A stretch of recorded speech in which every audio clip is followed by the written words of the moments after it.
আমি যে তার কি ছিলাম, সবাই দোয়া করবেন দাদার জন্য।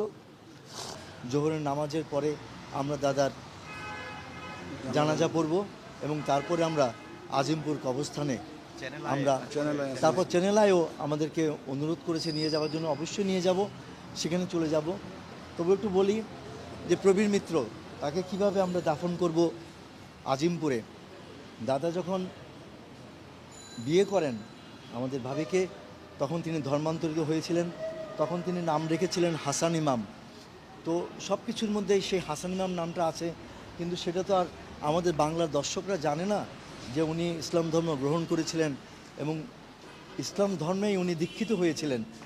কিন্তু শুধু অভিনয় করার জন্য উনি প্রবীর মিত্র নামটাকেই রেখেছিলেন, কিন্তু সেটা শুধুমাত্র নামেই রয়ে গেছে প্রবীর মিত্র। কিন্তু আসলে তিনি আপাদমস্তক একজন হাসান ইমাম নাম ধারণ করেই ইসলাম ধর্মে দীক্ষিত হয়ে ইসলামের মধ্যেই উনি বিচরণ করেছেন। তাই আমরা সব কিছু শেষ করে আমরা আজিমপুরেই দাদাকে আমরা সমাধিস্থ করব, আমরা দাফন করব। এই হচ্ছে আমার জানা মতে এই পর্যন্ত শেষ বর্ণনা করলাম।